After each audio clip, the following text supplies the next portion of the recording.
எல்லாருக்கும் மேலாக உயர்ந்தவர், உமக்கு மேல் ஒருவரும் இல்லையே. அல்லேலூயா, அல்லேலூயா, அல்லேலூயா, ஆமென். அல்லேலூயா, அல்லேலூயா, அல்லேலூயா, ஆமென். ஒருவரால் சிருஷ்டிக்கப்படாமலே தாமாக என்றென்றும் இருப்பவர். இப்பொழுதும் கூட விசுவாசத்தினாலே சுகத்தை பெற்றுக்கொள்ளுகிறதை பற்றி ஒரு சில வார்த்தைகளை கவனிக்கலாம். பாருங்கள், ரட்சிப்பு வேண்டுமானால் அதற்காக விசுவாசிக்க வேண்டும். என்ன விசுவாசிக்கணும்? இயேசு என்னுடைய பாவங்களுக்கு பரிகாரம் செய்தார், அவர் தேவனுடைய குமாரன், நான் அதை நம்பி ஏற்றுக்கொண்டால் அவர் செய்த பரிகாரம் எனக்கு பலிக்கிறது என்று நம்ப வேண்டும். அதனால தான் பொதுவாக சுவிசேஷம் அறிவிக்கப்படுகிறது. இயேசுவை ஏற்றுக்கொள், உன்னுடைய பாவங்கள் தொலையும், நீ தேவனுடைய பிள்ளையாகலாம் என்று சுருக்கமாக சுவிசேஷம் அறிவிக்கப்படுகிறது. அந்த சுருக்கத்திலே இயேசு தேவனுடைய குமாரன், நம்முடைய பாவங்களுக்காக சிலுவையிலே பரிகாரம் செய்தார், அதை நம்ப வேண்டும். நம்முடைய பாவங்களை ஏற்றுக்கொண்டார், அவர் நம்மை பரிசுத்தமாக்கினார், தேவனுடைய பிள்ளையாக்கினார், பரலோகத்தின் பிள்ளையாக்கினார் அப்படின்னு நம்பணும். இதை சுவிசேஷம் அறிவிக்கிறவர்கள் இது நிச்சயம் சொல்லுவார்கள். அதை கேட்டு நம்பும்போது, ஏற்றுக்கொள்ளும்போது அவர்கள் ரட்சிக்கப்படுகிறார்கள். அதனால தான் எழுதியிருக்கு, அவரை விசுவாசித்து ஏற்றுக்கொள்ளுகிறவர்கள் எத்தனை பேர்களோ அத்தனை பேர்களும் தேவனுடைய பிள்ளைகளாகும்படி அவர்களுக்கு அதிகாரம் கொடுத்தார் என்று எழுதியிருக்கிறது. அந்த ரட்சிப்பு மாத்திரமல்ல, நம்முடைய வாழ்க்கையிலே நமக்கு தேவையான சுகம், பலன், முதல்ல இருதயத்தில் சமாதானம். துன்மார்க்கருக்கு சமாதானம் இல்லைன்னு பைபிளில் எழுதியிருக்கு பார்த்தீங்களா? துன்மார்க்கர், கெட்ட வழியில், தேவனற்ற வழியில் போகிறவங்களுக்கு இருதயத்தில் சமாதானம் கிடையாதுன்னு எழுதியிருக்கு. அப்போ சமாதானம் எங்கே? பாவிகளுக்கு சமாதானம் கிடைக்குமா? கிடைக்காது. அப்போ அவர்களுக்கு சமாதானம் வேணும்னா எங்கே வரணும்? பாவத்தை தொலைக்கணும். எங்கே பாவம் தொலைக்கப்படுகிறது? இயேசு கிறிஸ்து சிலுவையிலே நமக்காக செய்த பரிகாரத்தில். அப்போ இயேசுவை ஏற்றுக்கொண்டால் அந்த பரிகாரம் நமக்கு கிடைக்கிறது, பாவம் தொலைகிறது. பாவம் தொலையும் போது இருதயத்திலும் ஒரு சமாதானம் வருகிறது.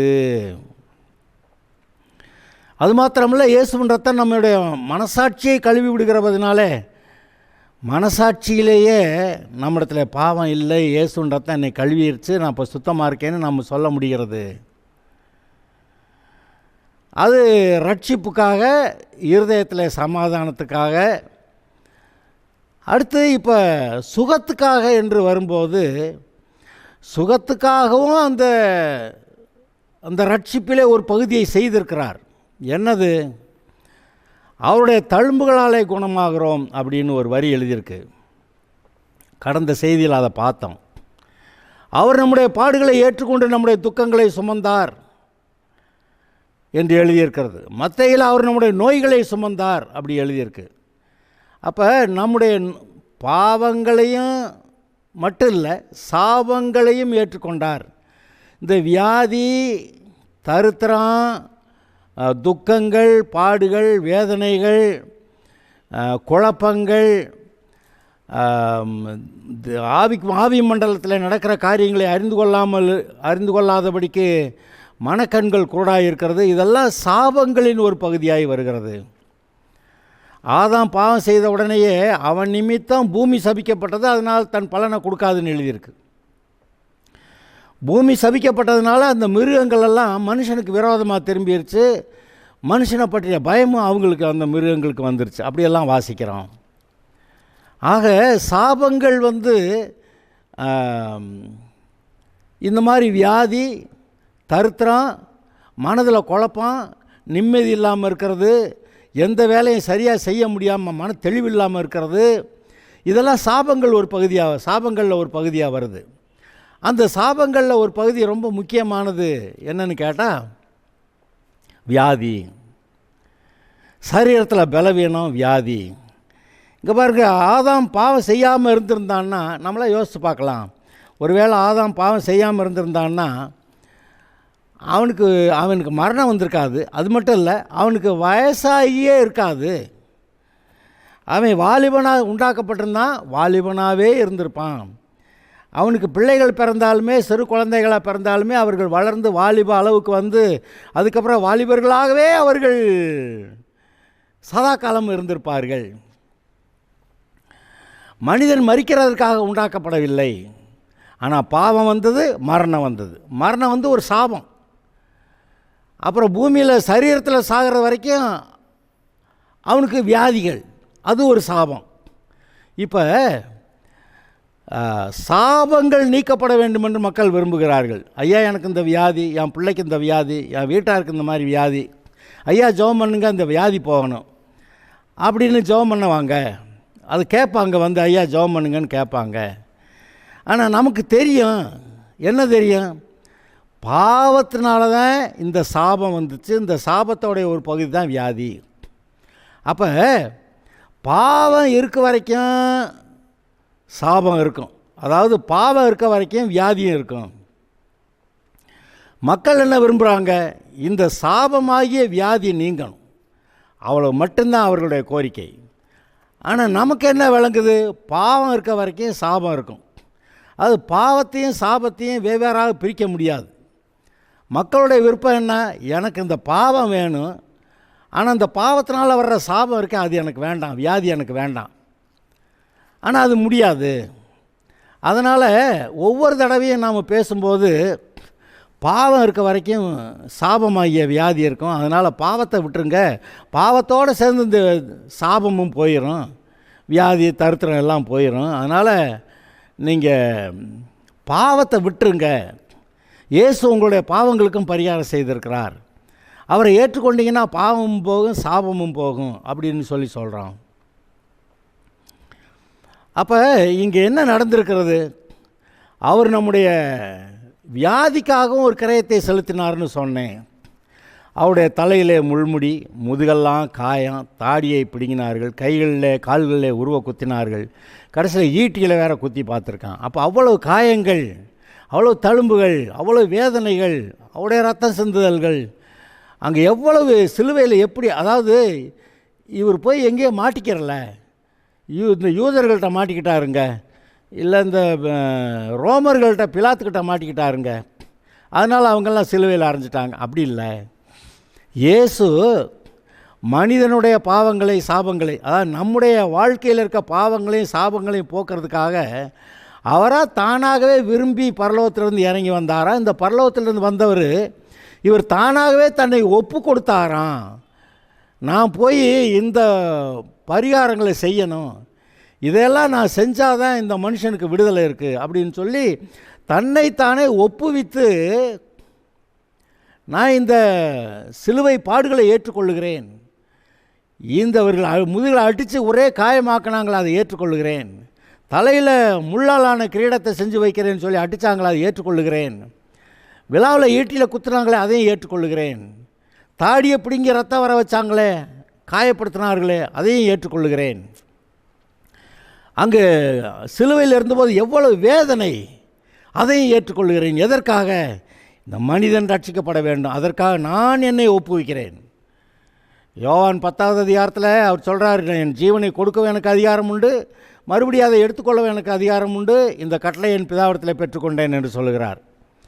அப்போ இவர் தன் ஜீவனை கொடுக்குறாரு. இயேசுவை பிடிக்க வந்தபோது யாரை தேடுகிறீர்கள்னு கேட்குறாரு. நசரேயனாகிய இயேசுவை தேடுகிறோம்னு சொல்கிறாங்க. அப்போ அவர் சொல்கிறாரு, நான் தான்றாரு. நான் தானவனை பிடிச்சிக்க வேண்டியதானே. பிடிக்க பார்த்தாங்க, ஆனால் பின்னிட்டு விழுந்தார்கள்.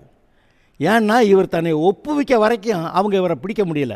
ஒரு ஷோ காட்டியிருக்கிறாரு, நானே என்னை ஒப்பு கொடுக்காம நீ என்னை பிடிச்சிட முடியுமா அப்படிங்கிறத காமிச்சிருக்கிறாரு. அவர் தன்னை ஒப்பு கொடுக்காத போது நான் தான் இயேசுன்னா பிடிக்க பார்க்குறாங்க, ஆனால் மல்லாக்கா விழுகிறாங்க. ஆனால் இயேசு தன்னையே ஒப்பு கொடுக்கும்போது என்னை பிடிச்சிருப்பாங்க, இருந்தா அவங்கள சீஷர்களை அவங்களெல்லாம் போக சொல்லுங்கள், அவங்கள விட்டுருங்க, என்னை பிடிச்சிக்க, என்னை தானே தேடுறீங்க, என்னை பிடிச்சிக்கங்கன்னு தன்னை ஒப்பு கொடுக்குறார். அப்போ உங்களுக்காக எனக்காக இயேசு தன்னை ஒப்புவித்து, அந்த பாடுகளுக்கு ஒப்புவித்து, அந்த வேதனைகளுக்கு ஒப்புவித்து, அவருடைய தழும்புகளால் குணமாகிறோம் என்று சொல்லத்தக்கதாக சரீரமெல்லாம், முகமெல்லாம், முதுகெல்லாம் காயம், தலையிலே முள்முடியிலிருந்து ஒழுகிற காயங்கள், அந்த ரத்தம், அவர் ஈட்டியால் விலாவியை குத்தப்பட்டது, தாடியை பிடுங்கினது, எல்லாம் யோசித்து பாருங்கள்.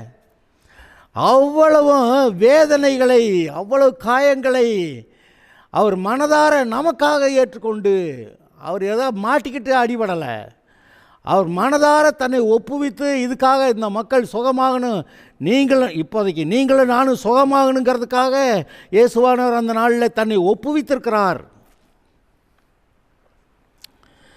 ஒப்புவித்து இந்த தன்னுடைய சரீரம் பிற்கப்பட ஒப்பு கொடுத்தார். இன்றைக்கு அவருடைய பந்தி, கர்த்தருடைய பந்தின்னு சொல்கிறப்ப அப்பத்தை எடுத்து பிட்டு அவருடைய சரீரம் நமக்காக பிற்கப்பட்டது என்று நினைவு கூறுங்கள்.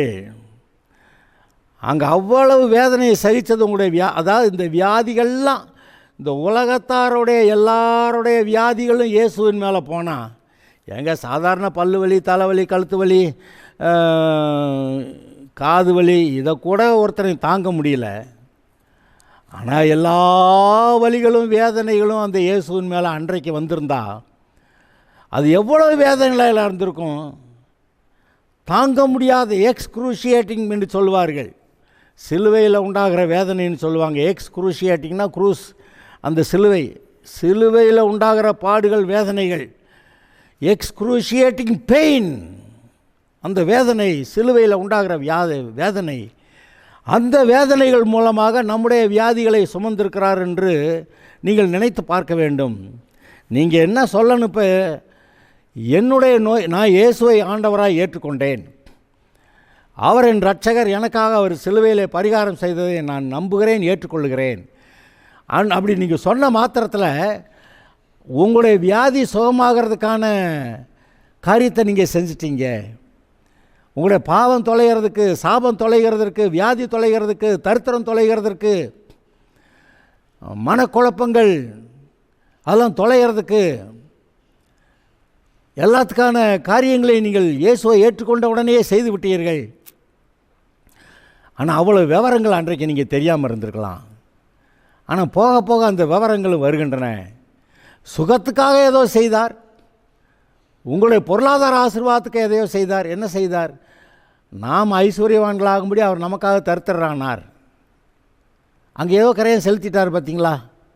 அப்போ நம்முடைய நிர்வாணத்தில் உண்டாகிற அந்த வெட்கம், அது கேவலம் நீங்கத்தக்கதாக அவர் அங்கே நிர்வாணமாக சிலுவையில் அறையப்பட்டார். அதுக்கான கரையத்தையும் அவர் செலுத்தியிருக்கிறார்.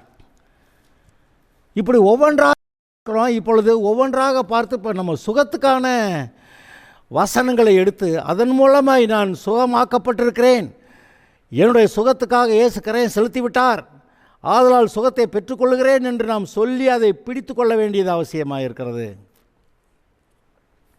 அதாவது என்ன சொல்கிறதுன்னு கேட்டால், நம்ம ஒரு பிளாட் வாங்குகிறோம், வாங்கி போட்டு ஒரு வருஷம் அங்கிட்டு வரல, ஆனால் பக்கத்து பிளாட்டுக்காரே அங்கே போய் குடிசையை போட்டு குடியிருக்கான். இப்போ என்ன செய்ய போகிறீங்க? அவன் வந்து குடிசையை போட்டானேன்ட்டு நம்ம சும்மா இருக்க போகிறோமா?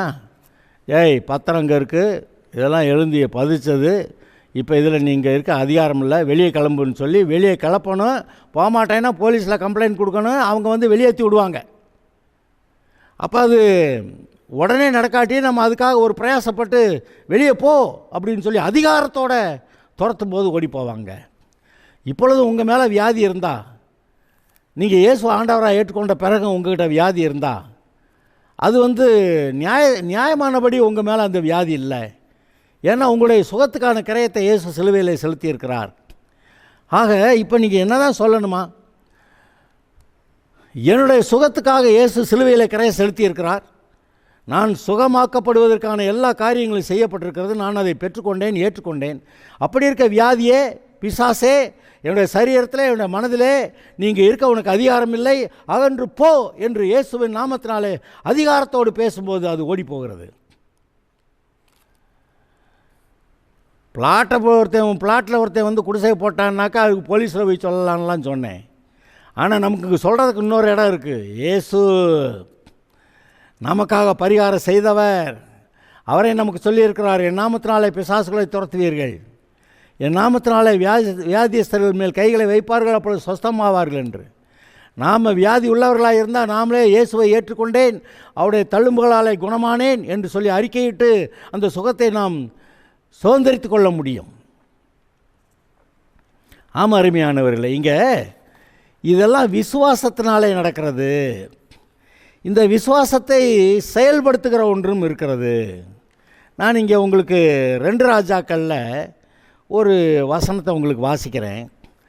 அந்த விசுவாசத்தை செயல்படுத்துவது எப்படி அப்படிங்கிறத இதில் பார்க்கலாம்.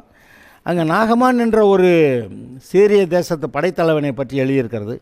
அவன் எப்படி சுகமானான் என்றும் அதில் எழுதியிருக்கிறது. அதில் அவன் எப்படி கர்த்தருடைய வார்த்தையை நம்பினதுனால சுகமானான் அப்படின்னு நம்ம அங்கே பார்க்கலாம். அப்போ இங்கே அவருடைய தழும்புகளாலே குணமானேன் என்று அந்த வசனம் இருக்கிறதே, அதை நம்பி என்னுடைய நோய்களையெல்லாம் அவர் சுமந்தார் என்று அதை நம்பி, ஆதலால் எனக்கு சுகம் உண்டாக்கப்பட்டிருக்கிறது என்று அதை நம்பி, இயேசுவின் நாமத்தினால் இந்த சரீரத்தில் சுகமே, இயேசுவால் சம்பாதிக்கப்பட்ட சுகமே, இயேசுவால் சிலுவையில் எனக்காக சம்பாதிக்கப்பட்ட சுகமே என் சரீரத்திலே வா என்று சொல்லி, சரீரத்திற்கு வியாதியை இயேசுவின் நாமத்தினால் கட்டளையிட ஓடிப்போன்னு சொல்லி அப்படி கடிந்து கொள்ள வேண்டியிருக்கிறது. அப்பொழுது அந்த சுகம் வருகிறது. அந்த பிசாசை கடிந்து கொள்கிற அளவுக்கு நமக்குள்ள மனசில் தைரியம் வேணும். அந்த தைரியத்துக்காக தான் இவ்வளவு பிரசங்கம் நடக்குது. எங்கே இந்த பகுதியை நம்ம வாசிக்கலாம். சீரிய ராஜாவின் படைத்தலைவனாகிய 2 ராஜாக்கள் 5வது அதிகாரம் 1 வசனத்திலிருந்து. சீரிய ராஜாவின் படைத்தலைவனாகிய நாகமான் என்பவன் தன் ஆண்டவனத்திலே பெரிய மனுஷனும் எண்ணிக்கையுள்ளவனுமாயிருந்தான். அதாவது ராஜாவுக்கு மிக முக்கியமான ஆள் இவன் ஒரு ஆள். அவனை கொண்டு கர்த்தர் சீரியாவுக்கு ரட்சிப்பை கட்டளையிட்டார். சீரியாவுக்கு ரட்சிப்பை கட்டளையிடுறதே கர்த்தர் தான். மகா பராக்கிரமசாலியாகி அவனோ குஷ்டரோகியாக இருந்தான். சீரியாவிலிருந்து தண்டுகள் புறப்பட்டு இஸ்ரவேல் தேசத்திலிருந்து ஒரு சிறு பெண்ணை சிறைப்பிடித்து கொண்டு வந்திருந்தார்கள். அவள் நாகமானின் மனைவிக்கு பணிவிடை செய்து கொண்டிருந்தாள்.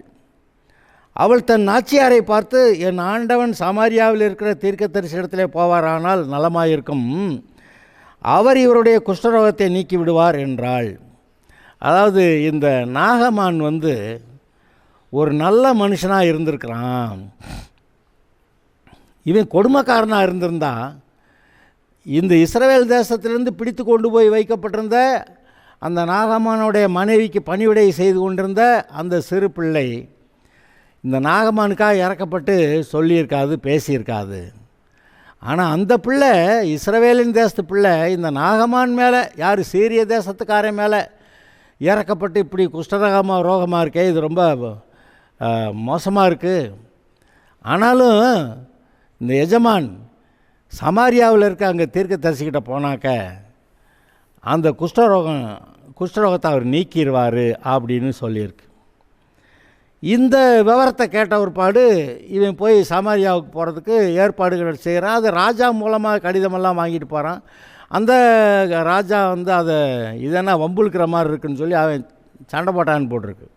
ஆனால் இந்த விவரம் அங்கேருந்து எலிசாவுக்கு எட்டுகிறது. அப்பொழுது அந்த எலிசா சொல்லிவிடுறான், அவனுங்க என்கிட்ட அனுப்பு அப்படின்னு சொல்லிவிடுறான். அப்பொழுது அந்த நாகமான் எலிசாவுடைய வீட்டு வாசலில் நிற்கிறான். அதில் 8வது 9வது வசனத்தை நான் வாசிக்கிறேன். இஸ்ரவேலின் ராஜா தன் வஸ்திரங்களை கிழித்து கொண்ட செய்தியை தேவனுடைய மனுஷனாகிய எலிசா கேட்டபோது, நீர் உம்முடைய வஸ்திரங்களை கிழித்து கொள்வானேன்? அவன் என்னிடத்தில் இஸ்ரவேலில் தீர்க்கதரிசி உண்டென்பதை அறிந்து கொள்ளட்டும் என்று ராஜாவுக்கு சொல்லி அனுப்பினான்.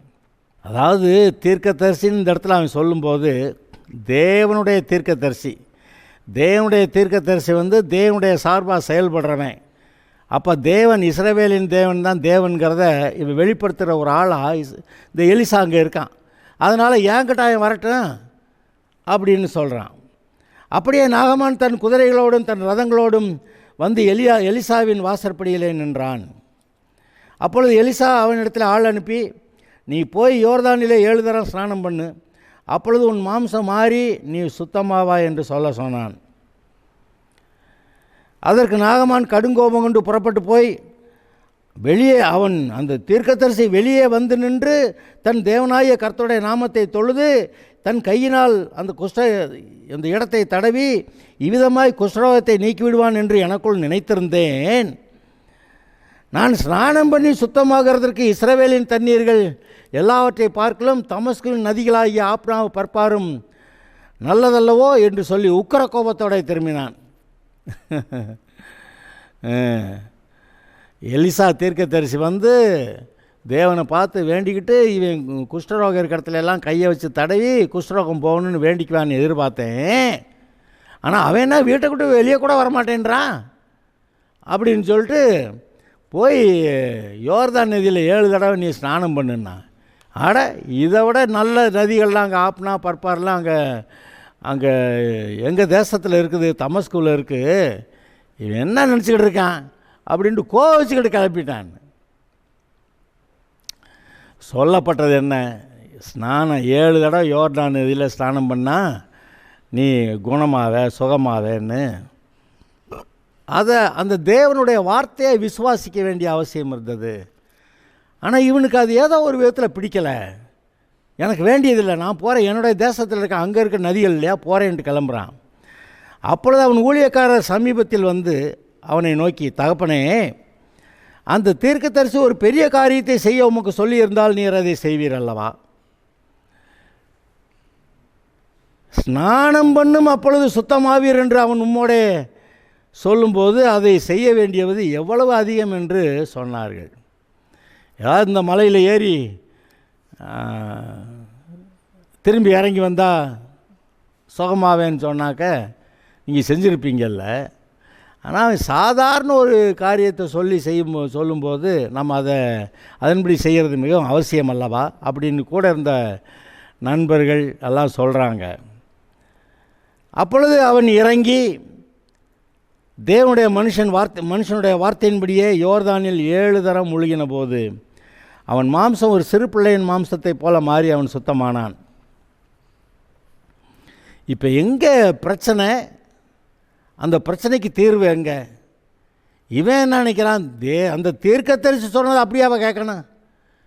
அந்த யோர்தான் நதியில் தான் போய் மூழ்கி எழுந்திருக்கணுமா? அதெல்லாம் முடியாது. நான் எங்கள் ஊரில் இருக்க நதி அதை விட பெட்டர் அப்படின்னு சொல்லிட்டு கோபத்தில் போகிறான்னு. என்ன கோபம்?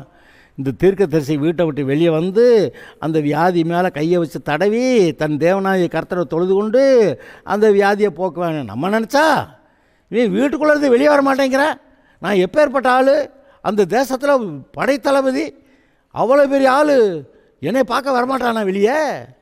அப்படி கோவிச்சுக்கிட்டு ஐயா போகிறாரு.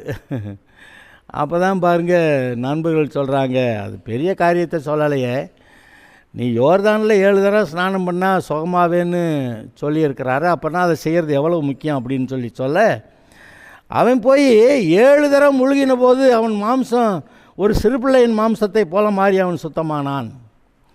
இங்கே பாருங்கள், இவனுக்கு இந்த விசுவாச போராட்டம்னு ஒன்று இருக்குல்ல. பிசாசு வந்து இவனுடைய விசுவாசத்தை கெடுக்குது. யோர்தான் நதியில் மூழ்கணும், அங்கே போகலாம் அப்படின்னு சொல்லுது.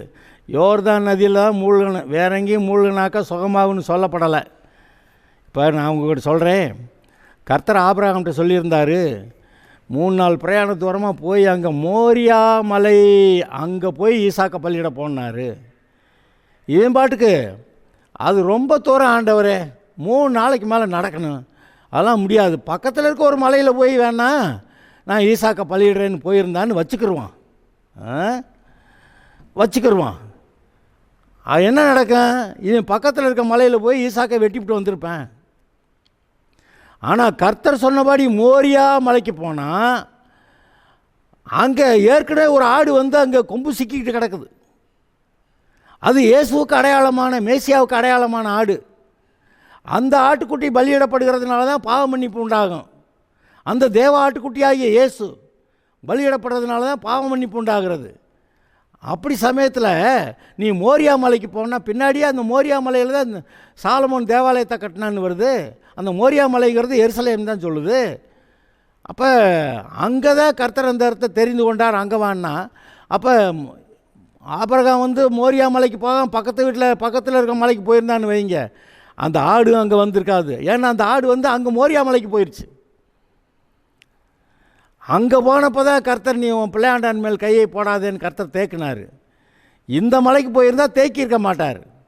அதுபோல் இப்போ இங்கே நாகமான் வந்து எங்கள் ஊரில் இருக்கிற ஆப்னா பர்பாருங்கிற நதி அது எவ்வளோ மேன்மையானதுன்னு சொல்லிட்டு கோச்சிக்கிட்டு போயிருந்தான்னா அங்கே 7 தடவை இல்லை 70 தடவை மூழ்கினாலும் அவன் சுகமாகவே முடியாது. ஆனால் தேவனுடைய தீர்க்கதரிசியுடைய வார்த்தையின்படியே பக்கத்தில் இருந்தவங்களாம் சொல்கிறாங்க, அவங்களாம் வார்த்தையின்படியே நீ போய் இதில் ஏன்ப்பா ஒரு கஷ்டம் இல்லை 7 தடவை மூழ்கினா என்ன அப்படின்னு சொல்ல போயிட்டான். என்ன செஞ்சுருப்பான்னு நினைக்கிறீங்க? ஒரு தடவை மூழ்கியிருப்பான். வெளியே வந்து பார்த்து கையெல்லாம் எப்படி இருக்குது, ஒன்றும் காணாம். சரி போ, இன்னும் 2வது தடவை. அதுக்கு பையை பார்த்து ஆகலையே, ஒரு மாற்றம் கூட தெரியலையே, கொஞ்சமாவது கலர் வந்திருக்க வேண்டாமா? சுத்தமாக வெள்ளையாக இருக்கிறதுல கொஞ்சம் 7 தடவை சொன்னாங்க, 2வது தடவைக்காவது கொஞ்சம் கலர் வந்திருக்கணும்ல, ஒன்றும் காணுமே. சரி ஒன்றும் சரியாக தெரில, சரி இன்னொரு பக்கத்தில் மூழ்கியா அப்படின்னு சொல்லி பக்கத்தில் இருக்க ஆள் சொல்கிறான். 3வது தடவை மூழ்கினாக்க அப்போ மறுபடியும் அந்த குஷ்டரோகம் அப்படியே தான் இருக்குது. ஏப்பா 3 தடவை மூழ்கியாச்சு, ஒரு கலர் கூட இன்னும் டெவலப் ஆகலை அப்படின்னா நீ சொன்னபடி செய்யுங்கய்யா அப்படின்னு அங்கே இருக்க ஆள் சொல்கிறான். 4வது தடவை மூழ்கி எழுந்திரிச்சா அப்புறமும் இப்போ 4வது தடவை பார்க்குறப்ப நம்பிக்கையே இப்போ இருக்கிற நம்பிக்கையெல்லாம் போயிடுச்சியா, வெள்ளையாகவே இருக்குது அப்படின்னா சொல்கிறத கேளியா. 5வது தடவை போ, 5வது தடவை மூழ்கி எழுந்திரிச்சா, 6வது தடவையும் மூழ்கி எழுந்திரிச்சா, பார்த்தா கையெல்லாம் பார்த்தா குஷ்டம் அப்படியே இருக்குது. சரி, இந்த தீர்க்கதரிசி என்ன சொன்னானோ தெரில, அவன் பாட்டுக்கு அவன் இஷ்டத்துக்கு யோர்தான் நதியில் போய் மூழ்கின்றான். நம்ம அங்கே போகலான்னு நினச்சா இவன் என்ன நினச்சிக்கிட்டு இருக்கான் அப்படின்னு சொல்லி அங்கே நேரத்தில் ஒரு ஆத்திரமும் கோபமும் வருத்தமும் இதை கட்டாயமாக செய்யணுமாக்கும். 7வது தடவை மூழ்க மாட்டேன் போ அப்படி கூட அவன் நினச்சிக்கிட்டு வந்திருக்கலான்னு தோணும். ஆனால் கூட இருந்தவங்க தான் அவனை மறுபடியும் மூழில் வச்சுருக்குறாங்க. ஏன்னா இவன் கிளம்பி கோவத்தில் போகிறப்ப கூட இருந்தவங்க தான் ஒன்று லேசான காரியத்தை சொல்லும்போது அதை செய்யறது அவசியம் இல்லையா அப்படின்னு சொல்லி கேட்டாங்க. சரின்னு போகிறான். 1 2 3 4 5 6 ஒன்றும் ஆகலை, நம்பிக்கையே இல்லைங்க. என்னது இது, சும்மா ஆற்றுல குளித்தா போதுமா சரியாயிருமா, குஷ்டம் போயிருமா? அங்கே 4 பேர் பேசியிருப்பாங்க. ஆமாம், இந்த நதியில் குளித்தவுடனே வியாதியெல்லாம் போகுதான். இன்றைக்கி நம்ம நாடுகளில் அநேகர் போது இந்த ஆற்றுல குளித்தா இந்த சமுத்திரத்தில் குளித்தா வியாதி போகுது, பாவம் தொலையுதுன்னு நினைக்கிறாங்களே. இதெல்லாம் இது மாதிரி சில காரியங்கள்லேருந்து வந்தது தான். கடைசிக்கு எல்லாம் சொல்லியிருக்காங்க, 7 தடவை சொல்ல 7வது தடவை போயிட்டு வந்துடுறியா அப்படின்னு சொல்லாமல் 7வது தடவை போயிட்டு வந்தால் மூழ்கி எழும்புனா, எப்பா சிறுபிள்ளை மாம்சம் போல் கையெல்லாம் அவ்வளோ நல்ல சதையும் சரி தோலும் சரி சிறுபிள்ளை மாம்சம் போல் நல்ல கலர், சூப்பர் கலர். அந்த வியாதியே காணோம், குஷ்டத்தை காணோம். ஆச்சரியம். அவனுக்கு ஆச்சரியம், கர்த்தருக்கு ஆச்சரியமாவா இருக்கும்? இல்லை தீர்க்கதரிசிக்கு ஆச்சரியமாக இருக்குமா? அதை ஆனால் விசுவாசித்து செயல்படணும். கர்த்தர் சொல்லியிருக்கிறாரு, தீர்க்கதரிசி மூலமாக போய் செய்கிறேன். அதை விசுவாசத்தோடு செயல்படும்போது அந்த விசுவாசம் அவர்களை குணமாக்குகிறது. இங்கே நாகமான் குணமானான், சுகமானான். அருமையானவர்களே, சீரிய தேசத்து ஒரு மனுஷன் சுகமாகிறதுக்கு கர்த்தர் அங்கே வேலை செஞ்சுருக்கிறாரு. இன்றைக்கு நீங்களும் நானும் இந்த தேசத்து மக்களாக இருக்கலாம், ஆனால் இயேசுவை ஆண்டவராக ஏற்றுக்கொண்டவர்கள். அந்த சீரிய தேசத்து நாகமான் அதுக்கப்புறம் தான் கண்டுபிடிக்கிறான், இஸ்ரவேலின் தேவனே தேவன், இவருக்கு மட்டும்தான் ஆராதனை செய்வேன்னு 2 பொதி மண் எடுத்துகிட்டு போகிறான். இன்றைக்கு நீங்களும் நான் அதை தெரிந்தவர்கள். ஆதலால் அவருடைய தழும்புகளால் குணமானேன் என்று அறிக்கையிட்டு நம்புகிறேன், சுகமானேன், என்னுடைய வியாதியை சுமந்து விட்டார், அவரை ஏற்றுக்கொண்டேன், ஆதலால் சுகமானேன் என்று அறிக்கையிட்டு உறுதியாய் நின்று அந்த சுகத்தை நாம் பெறுவது அவசியமாக இருக்கிறது. ஆம் அருமையானவர்களே, இந்த அடுத்த நம்ம இடத்துல இன்னொருத்தன் குடிசை போட்டாங்கிறப்ப எவ்வளவு அதிகாரத்தை பயன்படுத்த வேண்டியிருந்துச்சு. அதுபோல் நம்ம சரீரத்தில் பிசாசு வந்து வியாதியை கூடாரத்தை போட்ட மாதிரி குடிசை போட்ட மாதிரி இங்கே வியாதியை போட்டிருக்கான். அப்போ அதிகாரத்தோடு அவனை வெளியேற்றுறது ரொம்ப அவசியமாக இருக்குது. ஆதலால் இயேசுவின் நாமத்தினாலே உங்களுக்கு கொடுக்கப்பட்ட அதிகாரத்தினாலே அவனை விரட்டுங்கள், தேவனுக்கு கீழ்ப்படிந்திருங்கள், பிசாசுக்கு எதிர்த்து நிறுங்கள், அப்பொழுது அவன்களை விட்டு ஓடி போவான். நீங்கள் சரீரத்தில் நல்லா சுகமுள்ளவர்களாய் ஆசீர்வாதம் உள்ளவர்களாய் இருப்பீர்கள். Okay, God bless you.